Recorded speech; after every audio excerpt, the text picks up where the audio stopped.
Hey, friends and neighbors, I want to talk to you a little bit today about something that we saw a lot of during the height of the pandemic and still a little bit now.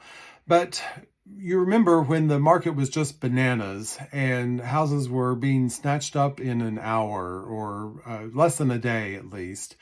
And now the market is not bananas. In fact, it's not even fruit cocktail.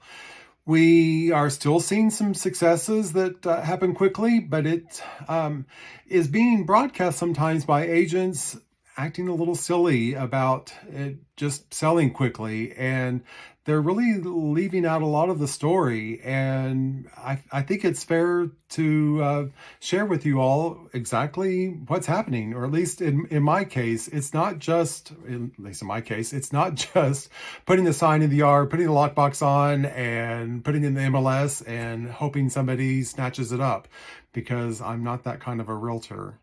The latest example that I can give you was one of our listings that closed yesterday. It was one of those success stories that it was put on the market, and then within a day later, we had showings and a contract that was acceptable by all the parties, and we were officially pending.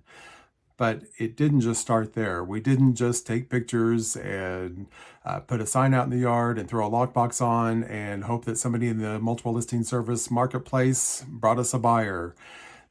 This story started months ago, but more intentionally, several weeks before the listing went live. We had a list of things, not big things, but a few little repairs and then a few zhuzhing, re-merchandising around the house that needed to happen. And, you know, for a busy household, those things take a little bit of time, and we don't want to go on the market half-cocked. We want to go on with everything absolutely ready.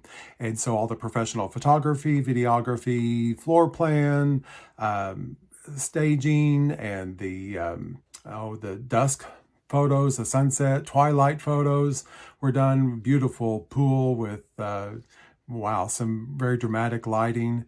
All those things were done in order to catch eyeballs. And this listing was attracted to somebody out of state, was attracted to this listing, and they were the ones who ended up with it.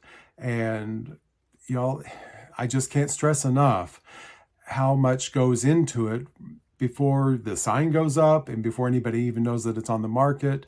There's a lot of work involved in preparing a listing. So when you see an agent acting silly online about how their listing sold in a day, it's cringy to me. Do we still say that at my age? It was cringeworthy. It's not a good look, because it leaves out so much of the story that's really important to tell. And so that's why I'm telling you all today. Speaking of stories, I'd love to hear your story. If you're thinking about selling your house, making a move in or out of the area, I would love to talk to you about it and hear your story and maximize all the benefits and possibilities for you.